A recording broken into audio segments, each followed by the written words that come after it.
La mine était morte. C'est ce que disaient les hommes dans la vallée lorsqu'ils regardaient vers les hauts sommets et ne voyaient ni fumée, ni mouvement, aucune raison de grimper. L'éboulement était survenu vite, 3 semaines plus tôt. Un grondement, une craque, puis le silence quand le bois et la pierre s'étaient effondrés sur la veine la plus riche que la montagne ait jamais livrée. Les wagonnets à minerai étaient figés sur place. Les outils pendaient à leurs patères. L'entrée de la galerie béait comme une blessure qui avait cessé de saigner mais ne guérirait jamais. Calder Boone se tenait chaque matin devant cette entrée, fixant le mur de gravats qui bloquait son avenir. L'air, là-haut, coupait différemment qu'en dessous de la limite des arbres. Plus fin, plus froid.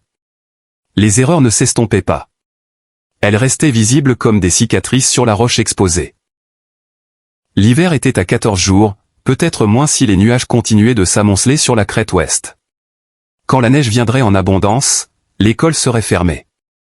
Plus de chariots de ravitaillement, plus d'acheteurs, plus moyen de descendre avant le dégel du printemps.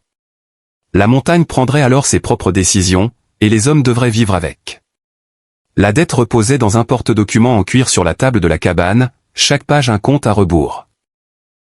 Le magasin d'approvisionnement, 3 mois de retard. Le muletier, 2. La banque en ville, une somme qui grandissait chaque semaine comme du givre dans un seau. Calder avait cessé d'ouvrir le dossier après la première semaine. Les chiffres ne changeaient pas en étant ignorés, mais ils n'empiraient pas non plus quand il ne les regardait pas. Rufus Klein connaissait les chiffres sans les voir. Klein était le genre d'homme qui pouvait flairer la faiblesse depuis une autre montagne. Il était monté 2 fois depuis l'effondrement, assis à l'aise sur sa selle, offrant d'acheter le terrain pour ce qu'il appelait un prix juste. Ce n'était pas juste. Cela couvrait à peine le bois seul. Mais Klein n'était pas pressé. Il avait le temps. Il avait l'argent. Il avait la patience. Son offre tiendrait jusqu'à la première grosse neige. Après cela, il attendrait simplement. La mine gèlerait. Les dettes augmenteraient d'ici le printemps. Il pourrait prendre le terrain pour rien et Calder serait parti. Un autre nom que la vallée aurait oublié avant l'été. Le mariage s'était arrangé avec la même logique dépouillée que commander de l'huile à lampe ou compter des clous. Pas de sentimentalité, pas de promesse impossible à tenir.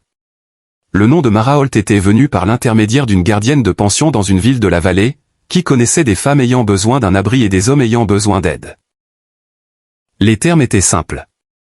Un toit pour l'hiver, le travail partagé, les provisions partagées. Elle cuisinerait, raccommoderait et maintiendrait la cabane fonctionnelle. Il fournirait la sécurité, la nourriture et un arrangement légal qui éloignerait les questions. Pas de discours sur l'affection, pas de mensonges sur ce qui viendrait après la fonte des neiges. Elle arriva avant que le soleil ne franchisse la crête et, le givre argentant les épaules de son manteau. Calder vit d'abord la malle, lourde, renforcée au coin par des ferrures qui semblaient avoir beaucoup voyagé et durement. Il fallut leur force à tous deux pour la soulever du bâtiment du mulet. Elle ne s'excusa pas pour le poids. Elle ne l'expliqua pas non plus. Mara Holt était mince, marquée par le vent, quelque part après la trentaine. Ses mains étaient des outils. Ses yeux bougeaient constamment, absorbant la cabane, l'entrée de la mine, la lisière des arbres, le ciel. Elle parlait quand on lui parlait, et pas beaucoup autrement. Elle déballa soigneusement, rangeant les choses en ordre sans demander où elle devait aller. À la nuit tombée, la cabane sentait le café et le bois de chauffage au lieu de la simple pierre froide et du désespoir. Calder la regarda évoluer dans l'espace et réalisa qu'il ne savait rien d'elle, sinon qu'elle avait accepté de venir. Aucun nom de famille mentionné. Aucune ville d'origine au-delà de la vallée. Juste une femme avec une lourde malle et l'hiver qui se refermait. Comme lui. La montagne se fichait des raisons. Elle ne se souciait que de ce qui se passerait ensuite. La cabane trouva son rythme dans les 3 premiers jours. Calder se réveillait avant la lumière, comme toujours, et s'habillait dans le noir tandis que des motifs de givre rampaient sur la vitre intérieure. Il vérifiait les étais près de l'entrée de la mine, faisait le tour de l'éboulement et revenait sans que rien n'ait changé. Les gravats étaient exactement comme la veille. Solides, immuables, définitifs. Mara se levait quand il partait et avait reconstruit le feu à son retour. Elle travaillait sans mouvement inutile, efficace, délibérée, comme quelqu'un qui avait appris à ne pas gaspiller ses efforts. Le seau d'eau était toujours plein. Les outils étaient nettoyés et rangés. Les étagères restaient organisées. Elle ne posait pas de questions sur la mine. Elle ne commentait pas ses longs silences ou sa façon de rester parfois à la fenêtre à fixer le vide. La première semaine passa, puis la seconde. La température baissait la nuit et restait basse le matin. Le muletier monta une fois sur le sentier, l'air sombre, et dit à Calder que la première neige était déjà tombée sur le haut col au nord. Une autre semaine, peut-être 10 jours, et la route serait impraticable.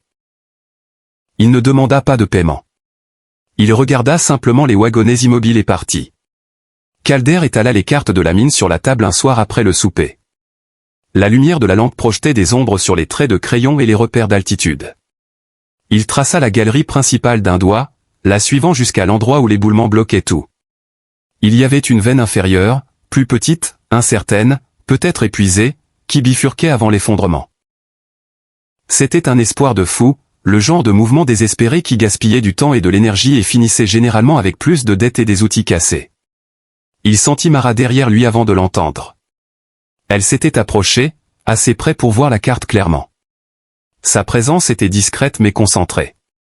Calder expliqua sans lever les yeux, plus pour lui-même que pour elle, que la veine inférieure pouvait contenir quelque chose. Probablement pas. Mais c'était la seule option qui n'impliquait pas d'abandonner ou d'attendre que Klein prenne tout. Son doigt se posa sur la carte, pas sur la veine inférieure, mais sur l'éboulement lui-même. Elle traça la zone bloquée une fois, puis une autre. Son geste était délibéré, suivant la forme de l'éboulement tel que Calder l'avait dessiné. Elle ne parla pas. Elle étudia simplement les lignes, les mesures, les angles de la galerie à la jonction avec l'effondrement. Calder regarda sa main bouger et sentit quelque chose changer dans la pièce. Une certaine supposition qu'il avait portée et qui ne convenait plus tout à fait. Quand elle recula, elle n'expliqua pas. Elle retourna simplement dans le coin où sa malle était posée contre le mur. Cette nuit-là, après que Calder eut couvert le feu et se fut installé sur le lit de camp rustique de l'autre côté de la pièce, il entendit la malle s'ouvrir. Les gonds grincèrent doucement. Il y eut un bruit d'objets déplacés, du métal sur du métal, le froissement d'un tissu, le bruit sourd de quelque chose de lourd posé au sol. Il ne se retourna pas pour regarder. La cabane était assez petite pour que l'intimité soit une chose qu'on crée en choisissant de ne pas regarder, pas avec des murs ou de la distance. Mais il vit la lumière de la lampe bouger, vit son ombre se déplacer sur les poutres du plafond tandis qu'elle s'agenouillait près de la malle. Vit la silhouette de ses épaules tandis qu'elle se penchait sur quelque chose qu'il ne pouvait identifier de l'autre côté de la pièce. La lampe resta allumée plus longtemps que d'habitude cette nuit-là. Quand elle s'éteignit enfin, Calder resta éveillé dans le silence, écoutant le vent tester les murs de la cabane et se demandant à quoi exactement il avait consenti quand Mara Holt était arrivée avec sa malle cerclée de fer et ses yeux prudents et observateurs. La montagne gémit une fois dans le froid profond, le bois s'installant, la pierre se contractant, le son de l'hiver se préparant à tout verrouiller en place. Le matin arriva, pâle et froid. Mara était déjà habillée quand Calder se réveilla, debout près de la table avec la lampe brûlant doucement. La malle était ouverte derrière elle. Sur la table étaient posées des bobines de fil tressés, des outils gainés de cuir qu'il ne reconnaissait pas, et un mécanisme de mise à feu en laiton, rayé et cabossé par l'âge. À côté d'eux, un registre, ses pages densément remplies de mesures et de diagrammes d'une écriture trop précise pour être de simples notes. Elle n'attendit pas qu'il demande. Elle dit que son père avait formé des équipes de démolition pendant la guerre. Principalement des ponts, parfois des voies ferrées, le genre de travail où trop de force faisait tout s'effondrer et trop peu ne changeait rien. Il lui avait appris à lire la pierre comme d'autres hommes lisent le sol ou le ciel. Il lui avait appris la différence entre briser quelque chose et le briser proprement. Calder fixa les outils étalés sur sa table. Le fil semblait de qualité militaire. Le dispositif de mise à feu portait des marquages qu'il avait vus une fois sur du matériel que l'armée utilisait pour le génie. Le registre s'ouvrit sur une page montrant un support de pont avec des calculs serrés dans la marge, d'une écriture contrôlée. Elle referma le registre et croisa son regard. Elle dit que l'éboulement pouvait être ouvert. Pas avec des pelles, pas en creusant bêtement. Cela ferait s'effondrer le reste de la galerie et enterrerait quiconque à l'intérieur pour de bon. Mais si les points faibles étaient trouvés et mis sous pression correctement, les gravats pourraient être amenés à se déplacer vers l'intérieur plutôt que vers l'extérieur. On pourrait les décoller plutôt que les faire éclater. Calder demanda comment elle savait que cela marcherait. Elle dit qu'elle ne le savait pas. Pas avec certitude. Mais elle savait ce qui ne marcherait pas, et tout ce qu'il avait prévu tombait dans cette catégorie. Ils montèrent à l'entrée de la mine alors que le soleil franchissait la crête. L'air était assez tranchant pour brûler les poumons. Dans la galerie, leur souffle formait des panaches blancs dans la lumière de la lampe. L'éboulement se trouvait à 30 mètres à l'intérieur. Un mur de schiste compacté et de quartz fracturé, coincé contre une poutre de soutènement arquée. Calder l'avait fixé tellement de fois que sa forme était gravée dans sa mémoire. Un monument à l'échec. Mara l'approcha différemment. Elle se déplaça lentement, méthodiquement, tapotant la paroi rocheuse avec un petit marteau et écoutant le son qu'elle produisait. Clair et sonore à certains endroits, terne et sourd à d'autres. Elle marqua les endroits à la craie, de fines lignes qui signifiaient quelque chose pour elle, rien pour Calder encore.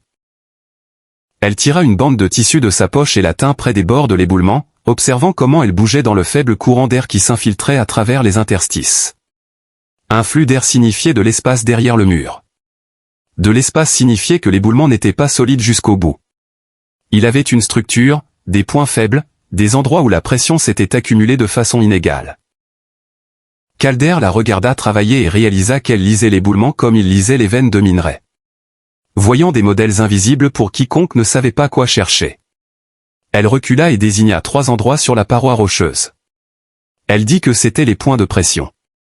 S'ils y perçaient et plaçaient des charges exactement comme il fallait, petites, contrôlées, déclenchées en séquence, l'éboulement se replierait vers l'intérieur le long de ses propres lignes de fracture. La galerie ne s'effondrerait pas davantage.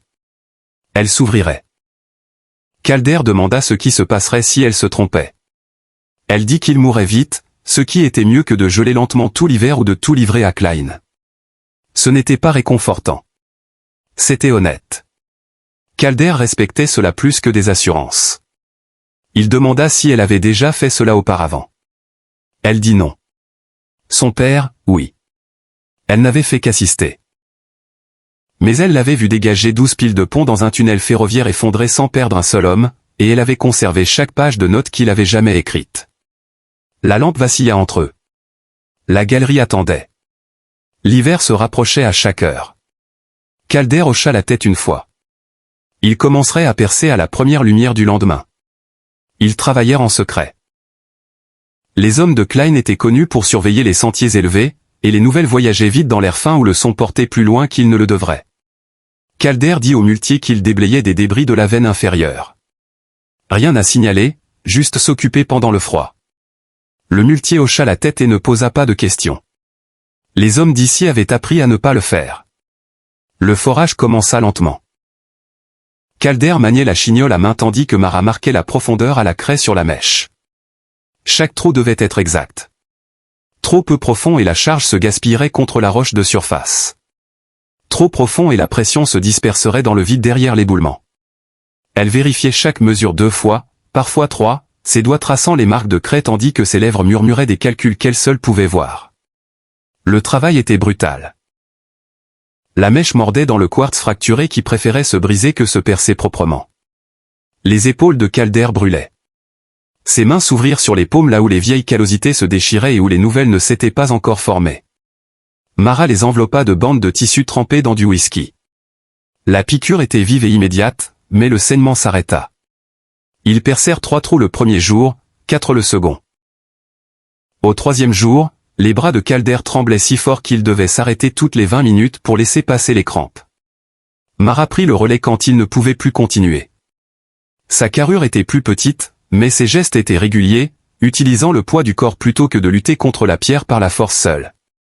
La nuit, il renforçait les parois de la galerie. Le vieux chantier supérieur avait été abandonné 2 saisons plus tôt, ses poutres encore assez solides pour être récupérées. Ils les descendirent dans l'obscurité, travaillant à la lumière de la lampe, les ajustant contre les parois latérales où l'éboulement rencontrait la roche solide. Les étais devaient tenir si les gravats bougeaient. Un seul échec et toute la galerie s'effondrerait comme un accordéon. Des flocons de neige tourbillonnèrent le 4e jour. Une légère poudrerie venue de l'ouest, disparut avant midi, mais la température ne remonta pas après. Le ciel resta bas et gris. Le vent tourna pour venir du nord. Calder avait vu ce schéma auparavant. Cela signifiait que la vraie tempête se rassemblait quelque part au-delà des pics, gagnant en force, attendant le bon moment pour se déclencher. Mara prépara les charges dans la cabane après la tombée de la nuit, mesurant la poudre sur de petits carrés de papier ciré et les pliant avec le soin de quelqu'un qui suture une blessure. Elle utilisait la balance en laiton de son père, ajustant grain par grain jusqu'à ce que le poids corresponde au chiffre de son registre. Trop et la pierre se fractureraient de façon chaotique. Trop peu et rien ne bougerait du tout. Elle enveloppa chaque charge dans de la toile cirée, les lia avec du fil et les marqua de chiffres correspondant aux trous qu'ils avaient percés.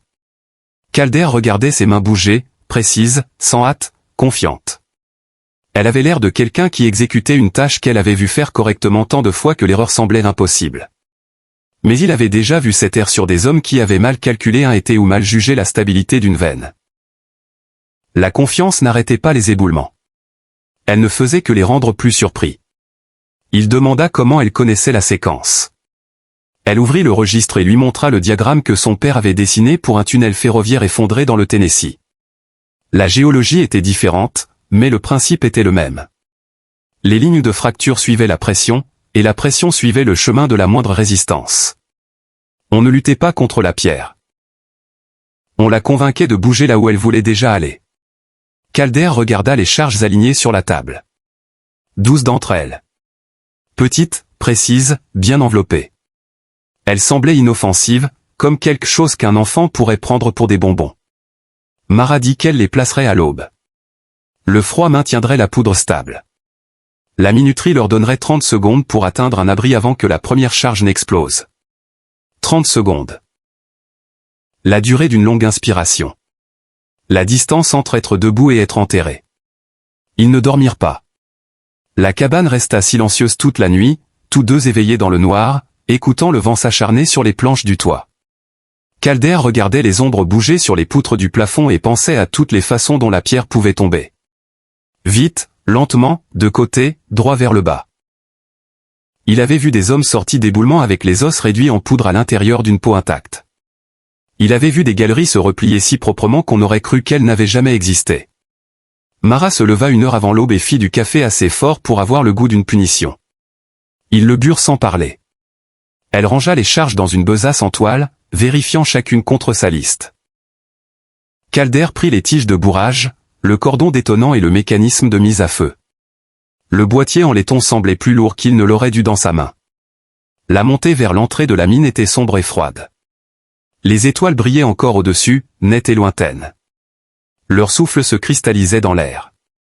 La galerie les avala entièrement, la lumière de la lampe repoussant les ténèbres juste assez pour voir les 3 mètres suivants. À l'éboulement, Mara travailla vite. Elle plaça chaque charge dans son trou foré, les tassant fermement avec de l'argile et de la poussière de roche, comblant l'espace pour que la force pousse vers l'intérieur plutôt que de ressortir par le trou. Elle tendit le cordon détonnant avec le fil de son père, connectant chaque charge dans une séquence qu'elle avait établie. D'abord le coin inférieur où le poids était le plus grand, puis les 2 points latéraux où les lignes de fracture convergeaient, puis la section supérieure où la poutre s'était arquée. Calder tenait la lampe et regardait ses mains bouger. Stable, certaine, sans hésitation. Elle noua la dernière connexion et déroula le cordon principal vers l'entrée de la galerie, dévidant le fil en marchant. 15 mètres, 20, 30. Elle s'arrêta au virage où la galerie tournait et où de la roche solide se dressait entre eux et l'explosion. Ils tassèrent de la terre contre le mur, des sacs de sable remplis la veille, empilés serrés pour absorber l'onde de choc. Mara vérifia le cordon une dernière fois, le suivant des yeux jusqu'à l'endroit où il disparaissait au coin. Elle regarda Calder. Il hocha la tête. Elle régla le mécanisme de mise à feu, remonta le mécanisme et le verrouilla en place. Les engrenages en laiton tic-tacèrent, doucement, régulièrement, faisant le compte à rebours. Ils se placèrent derrière les sacs de sable et s'accroupirent. Le cœur de Calder battait à tout rompre contre ses côtes. La lampe était entre eux, la flamme stable dans l'air immobile. Le tic-tac continua. 20 secondes. 15. 10. Mara pressa ses mains sur ses oreilles. Calder en fit autant. L'explosion se produisit à midi pile, bien qu'aucun d'eux ne le sût à ce moment-là. Le son n'était pas un tonnerre, pas une explosion. C'était quelque chose de plus profond, une lourde expiration, comme si la montagne relâchait un souffle qu'elle retenait depuis le premier effondrement. Le sol trembla. La poussière dévala la galerie en une vague épaisse, effaçant la lumière de la lampe. L'air devint gris et suffocant. Ils restèrent baissés, attendirent. La poussière commença à se déposer, flottant comme de la neige dans la lueur faible de la lampe. Le son s'évanouit dans le silence, rompu seulement par le doux crépitement de la roche meuble trouvant le sol. Calder se leva le premier. Ses oreilles bourdonnaient. Sa poitrine se sentait comprimée, comme si quelque chose était entré à l'intérieur et avait serré. Mara se releva à côté de lui, toussant dans sa manche. Ils prirent la lampe et avancèrent lentement, surveillant le sol pour de nouvelles fissures, écoutant le gémissement du bois sur le point de céder. L'éboulement apparut à travers la poussière qui s'éclaircissait. Il avait bougé, pas vers l'extérieur, pas vers le bas, mais vers l'intérieur. Les gravats s'étaient affaissés loin des parois de la galerie, se repliant sur eux-mêmes le long des lignes de fracture exactement comme Mara les avait dessinées. Au-delà de la pierre déplacée, dans l'espace qui avait été scellé pendant des semaines, la veine apparut, sombre et nette. Des filaments d'argent traversaient la roche comme des nervures de givre sur du verre d'hiver. Ils ne célébrèrent pas. Il n'y avait pas de temps pour cela et plus d'énergie à dépenser pour quoi que ce soit qui n'était pas du travail. Calder avança le premier, testant chaque pas avant d'y mettre son poids. Le sol était jonché de débris, de schistes fracturés, de poussière de roche, d'écharpes de bois de l'effondrement initial. L'air sentait le soufre et la pierre broyée. La veine s'enfonçait plus profondément que ne l'indiquaient les cartes. Du minerai de haute qualité, dense et lourd quand Calder en cassa un échantillon et le pesa dans sa paume. Le genre d'argent qui rendait les hommes riches ou les faisait tuer, selon qui le savait en premier. Il regarda Mara. Elle se tenait au bord de l'espace dégagé, la lampe levée, étudiant le plafond où de nouvelles fissures étaient apparues dans la roche au-dessus. Elle désigna 3 endroits où la pierre avait bougé pendant l'explosion. Des fissures de contrainte, fines mais grandissantes. Il fallait les étayer avant de pouvoir commencer un vrai travail. Calder hocha la tête et ils reculèrent pour ramasser du bois. Les jours suivants se confondirent. Ils étayèrent le plafond avec des poutres de récupération, les calant contre les parois de la galerie selon des angles que Mara calculait d'après les notes de son père. Ils déblayèrent les gravats jusqu'à ce que leur dos les fasse hurler et que leurs mains saignent à travers les bandages. Le minerai sortit en morceaux d'abord, des blocs que Calder pouvait porter dans un sac en toile, puis des sections plus grandes qui nécessitaient le wagonnet et leurs 2 forces pour le pousser vers l'entrée. Mara restait précise. Il y avait des poches de schiste compactées plus profondément dans la veine qu'il fallait briser avec précaution sous peine d'un autre éboulement.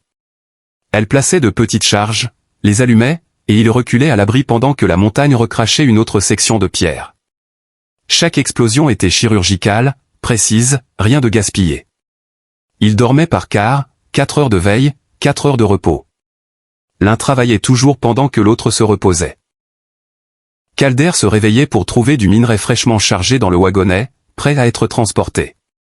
Mara se levait pour découvrir de nouvelles poutres de soutènement déjà en place. La galerie s'étendait de quelques mètres de plus dans la veine. Leurs mains se fendaient, guérissaient et se refendaient. Les jointures de Calder restaient à vif. Les doigts de Mara développaient des callosités sur des callosités. Ils cessèrent de le remarquer. La douleur devint partie intégrante du travail, comme le froid ou l'épuisement ou le goût constant de poussière de roche au fond de la gorge. Le sentier des mulets gela le 8e jour. Calder descendit malgré tout, conduisant la mule chargée lourdement. Les caisses de minerai atteignirent la maison de la balance en ville avant midi.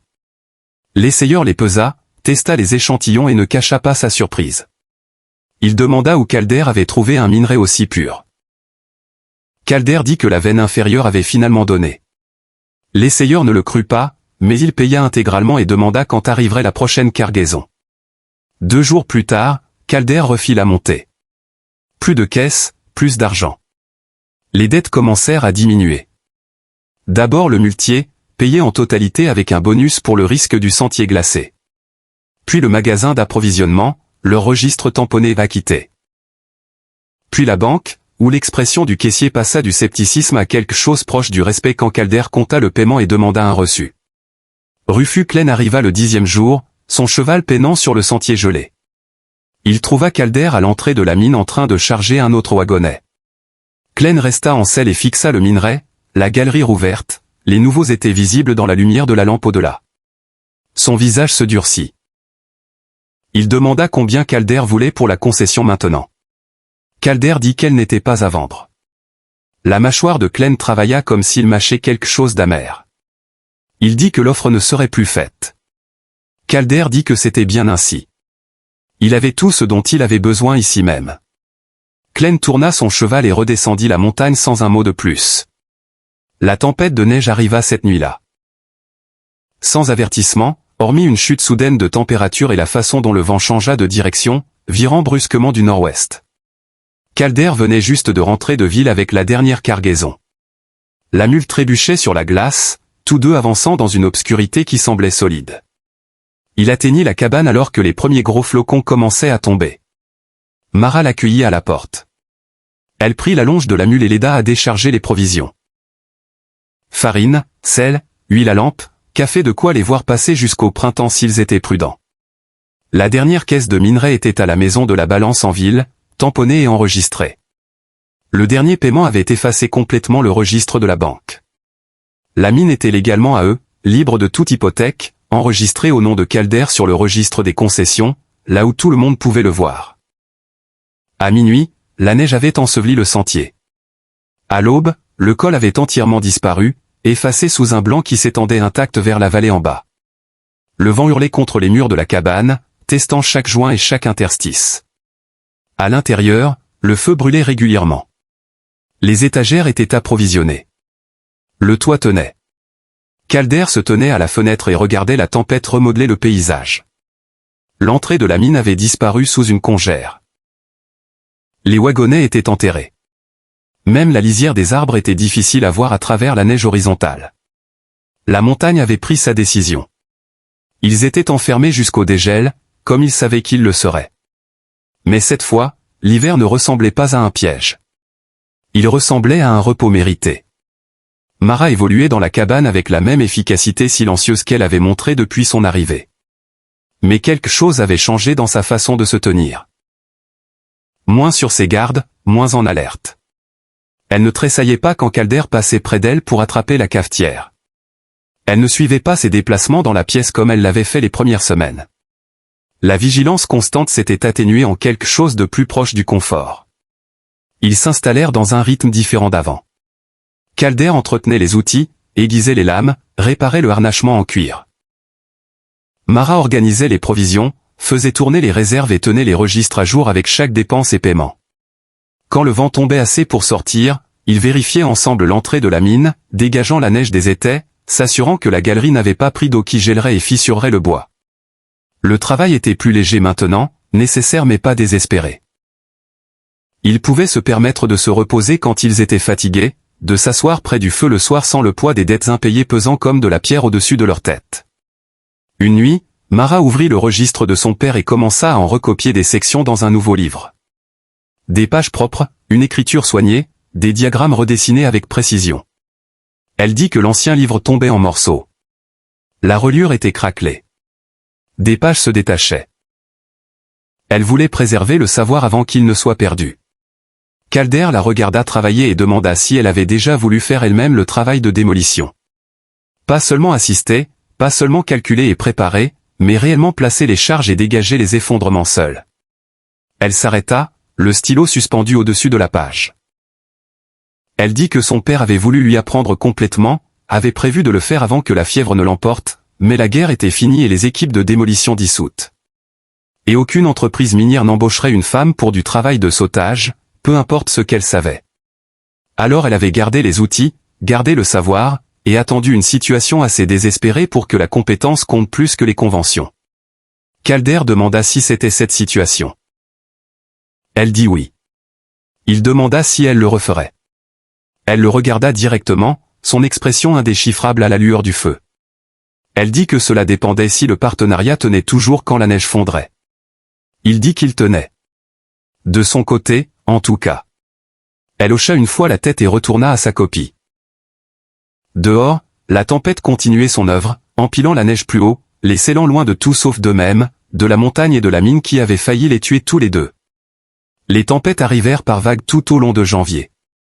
3 jours de froid clair, puis un autre blizzard qui ensevelissait la cabane jusqu'aux appuis de fenêtres. Il déblayait, alimentait le feu et attendait le suivant. La mine reposait sous 6 mètres de neige, l'entrée complètement scellée. Inutile d'essayer de l'atteindre. La montagne l'avait reprise pour la saison, et au printemps, il la réclamerait en retour. Février apporta de plus longues périodes de calme. Le soleil apparaissait plus souvent, brillant contre l'étendue blanche, assez fort pour faire mal aux yeux. Calder et Mara s'aventuraient plus loin de la cabane, vérifiant les étais extérieurs, s'assurant que les bouches d'aération du toit restaient dégagées. Le froid était tranchant mais propre, le genre qui clarifie la pensée plutôt que de l'engourdir. Ils parlèrent davantage à mesure que l'hiver s'approfondissait, non pas du passé. Ni l'un ni l'autre ne portait beaucoup d'intérêt à ce qui était déjà arrivé. Mais de la mine, de ce que le printemps apporterait, de comment développer l'exploitation sans trop s'étendre. Mara suggéra d'engager 1 ou 2 hommes de confiance quand l'école s'ouvrirait. Calder fut d'accord.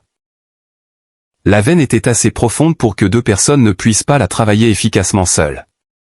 Elle demanda ce qu'il ferait si l'argent s'épuisait. Il dit qu'il chercherait du cuivre ou trouverait une autre veine. La montagne contenait plus d'une fortune si un homme savait où chercher et ne craignait pas le travail. Elle dit que c'était une réponse raisonnable. Il demanda ce qu'elle ferait si elle avait le choix de n'importe quoi. Elle resta silencieuse longtemps.